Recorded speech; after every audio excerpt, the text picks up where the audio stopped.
Hello everyone, thank you for joining me today for Freeform Dreadlock Talk. I just wanted to talk to you guys about deep cleansing your dreadlocks.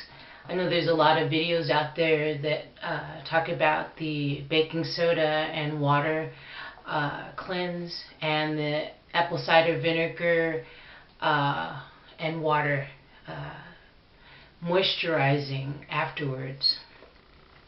I want to talk to you about my experience with both of them. The first time I tried it, I don't remember the exact date, I found a website called www.dreadlockssite.com. There's a man on there who runs it, who started it, named Soaring Eagle.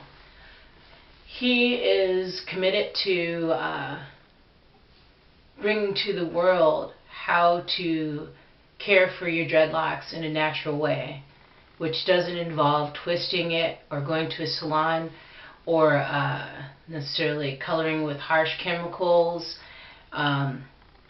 or fussing with your dreadlocks like non-stop. So basically it promotes a natural way of caring for your dreadlocks and offers a place for people to come if they need some advice on whatever problem they're having with their dreadlocks, if they're trying to be natural. So I went to that website. How long ago was it? I think it's 2010. Don't quote me on that. I went to that website and I looked around and actually kind of chatted with Soaring Eagle on the website. And I found it to be very helpful. I found the baking soda wash, whatever you want to call it, rinse, cleanse, and the ACV and water rinse on there on one of the message boards. They were talking about it. At the time I was having some problem. I thought I had residue in my hair. This part of my, right in here, is part of my lock in this area. A long time ago I had put wax in it, which was a big mistake, and I've always told people, please do not use wax because it's going to get in your hair and it's going to contract lint and it's going to be dirty and not very nice and pleasant. So I was trying to find a way to get out the remainder of the residue that's in there. I went to that website and I found, I was trying to stay away from products, but I found this product that was recommended. It was a Dreadlock Shampoo made by a independent crafter, I guess you'd say, of homemade goods. And I tried it. I bought some of it. I don't think she's any longer selling her product on Etsy anymore. So I tried it and it worked really good. I bought 2 bottles of it and I ran it through all of my dreads, just soaked it on there. Got it out really good. It's pretty much a citrus-based type of shampoo. And citrus in itself is very strong, as you know, cleansing, and it can strip the oils out of hair and dirt, which I've tried just on an experiment a long time ago using lemon juice once and water, lots of water so it's not too drying. But anyway, so I found that shampoo worked. I used that. It got the residue out. Then I just started using the Rosemary, Spearmint, and Sage rinses, which I've been using for years and I love them. I recently felt like I needed a little extra cleansing. I've used this process before, the baking soda cleanse and the ACV rinse before. When I was using it, it worked for a while and then it stopped not working for my hair because I realized through research and reading on that site as well that some people in some areas have hard water, so the baking soda may not work well with hard water. So anyway, I stopped using that and I was just doing the rinses, and that's it, the herbal rinses as a cleanse for my hair, and hot water when I needed a really deep cleanse. Not really hot though.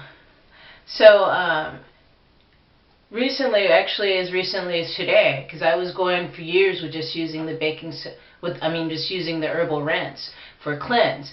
Today I felt like I wanted to do that. I wanted to do baking soda cleanse and ACV rinse today to my dreads. I just intuitively felt like I wanted to do that. So I did it. And so what I do is, here's the thing that people run into. They end up like, I'm not saying this doesn't work for you if you've done it, but for some people, a lot of people, it doesn't work. They'll put the baking soda, the ACV, apple cider vinegar, all in one concoction, and it's all fizzy and stuff like that. I don't think that, for some people, that may not work.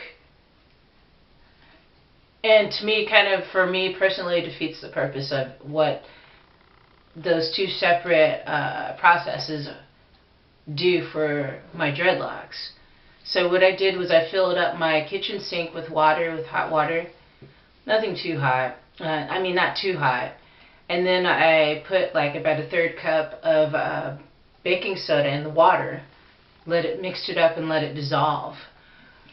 Excuse me. And then I climbed up onto my sink countertop and then like put my hair, you know, drenched my whole head into the bowl and let it sit on there for 30 minutes. 30 minutes, a half an hour. That way it gets a chance to get in there and soak in there and bring out all the whatever dirt, residue, lint, what have you, that's within the dreadlock. Then after that was done, I rinsed my hair out really good, you know, really good, thoroughly, to rinse it all out completely. And then I, you know, obviously I drained out the water in the sink that had the baking soda rinse in it. And then I just filled up the sink with, I'd have to say, probably a couple of tablespoons of, I used white vinegar. I didn't have apple cider vinegar. You can use white vinegar. Oh, I will use white vinegar, so if you want to try it, you can. I heard it's a lot stronger. So I put like 2 tablespoons of white vinegar in the sink filled with warm water, and then did the same thing as I did with the baking soda rinse. And then so I just kept my hair in there for about 3 minutes. And basically what it did after I rinsed it out, the vinegar and water rinse, was that it made my dreads feel really soft, and it made it feel really more conditioned.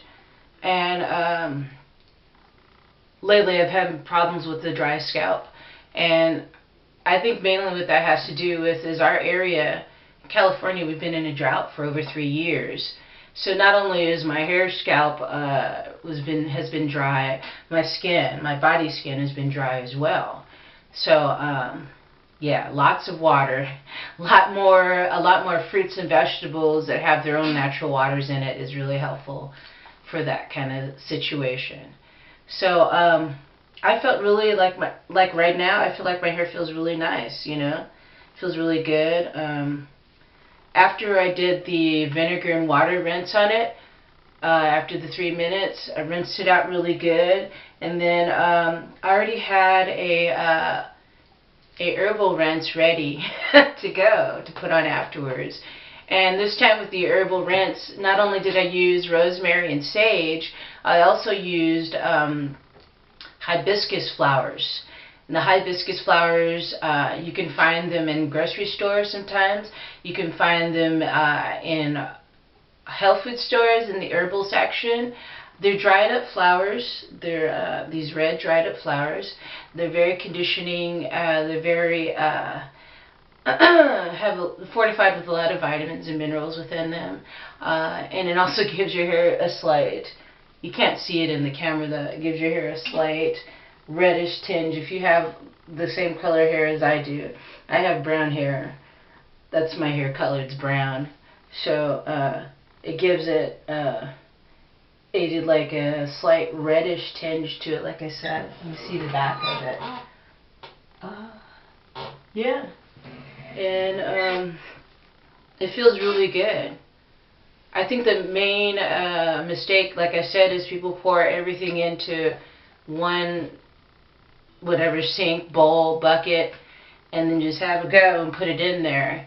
I don't know, if you've tried what I've done already and it didn't work, then maybe this isn't what you want to do. But I noticed that that's what people have been doing, and they go, oh, it doesn't work. You know, I just put all that stuff in there, put my head in there, and it doesn't work. Well, I think that's the key to it, is doing it in 2 separate processes. And that's the thing, is that it takes a lot more time, more patience. Let me just say something. As far as with natural dreadlocks, it's patience is the key, and I can't emphasize that anymore. I went, like I've talked to you about in several of my other videos, I went through years of where I just dumped, like, you know, harsh dyeing chemicals on my dreads for several years.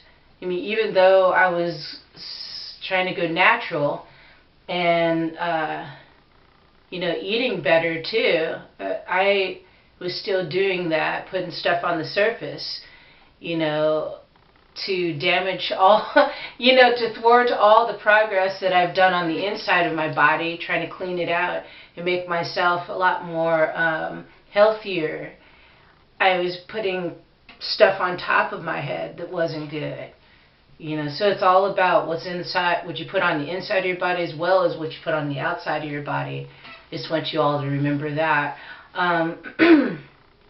Yeah, I went through years of just damaging it, putting all kinds of stuff in it, you know, and, well, I mean, the main thing was the coloring.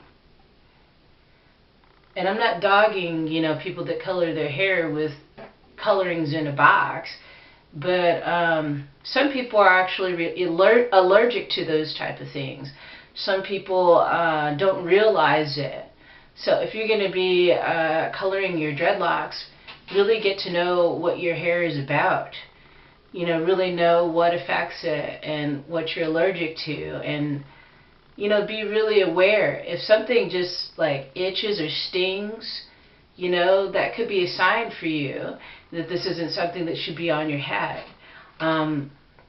Yeah, I just wanted to clear that up in case anybody was confused about that whole process of cleansing your dreads.